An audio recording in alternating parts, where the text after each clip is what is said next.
बड़कोट की शान कहा जाने वाला महावृक्ष भले ही 2007 में आए तूफान में धराशायी हो गया हो, मगर अब उसकी समाधि पर भीड़ लगती रहती है। हैरानी होगी आपको यह जानकर कि एक पेड़ की समाधि बना दी गई।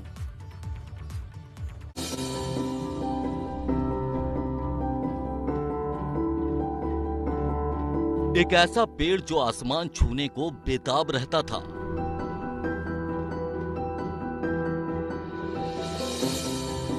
उसके आगे हर पेड़ सिर झुकाए रहते थे।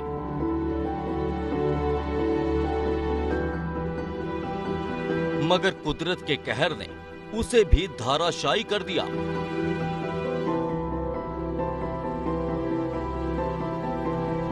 अब उसकी समाधि पर लोग शीश झुकाने आते हैं।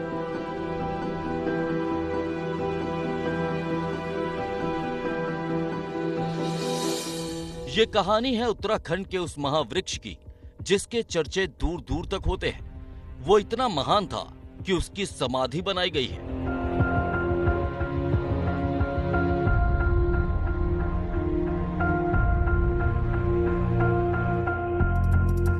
बड़कोट में टॉस नदी के किनारे चीड़ का ऐसा पेड़ हुआ करता था जिसकी लंबाई की चर्चा पूरे एशिया में है। महावृक्ष की लंबाई तकरीबन 61 फीट थी।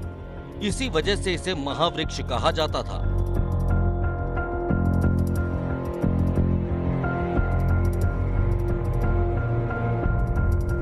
मगर 2007 में आए तूफान ने इस पेड़ को धराशायी कर दिया और अब इसे धरोहर के तौर पर रखा गया है, जिसकी समाधि बनाई गई है।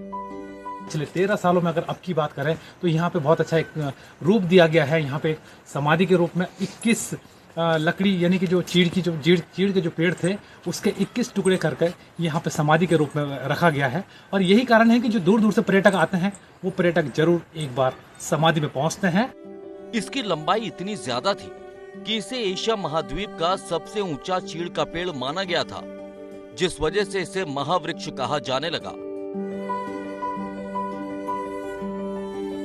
चीड़ महावृक्ष के धराशायी होने के बाद टॉन्स वन विभाग की ओर से इसकी सभी डांटें सुरक्षित रखी गई। इसके दीदार के लिए देश विदेश से पर्यटक बड़ी संख्या में पहुंचते हैं। एशिया का सबसे बड़ा पेड़ था जो 2007 में ढह गया था। इसके आधे पीसेस FRI में भी रखे गए हैं देहरादून में। यहाँ लोग घूमने के लिए आते हैं। बहुत अच्छा वातावरण है और बिल्कुल टॉन्स नदी के बिल्कुल क्लोज में है, मतलब बिल्कुल साइड से टॉन्स नदी निकलती है। इसके रोड भी अच्छे हैं यहाँ पे। महावृक्ष 220 साल तक इसी तरह से जीवित रहा। इसने कुदरत की सबसे बड़ी आपदाओं को झेला, मगर 8 मई 2007 की आपदा ने महावृक्ष को धराशायी कर दिया था। जिस जगह महावृक्ष खड़ा था वहीं उसकी समाधि बनाई गई है।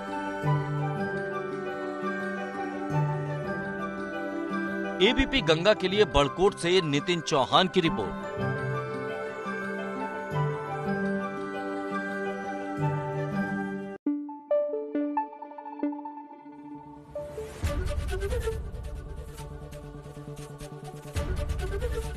एबीपी गंगा, खबर आपकी, जुबान आपकी।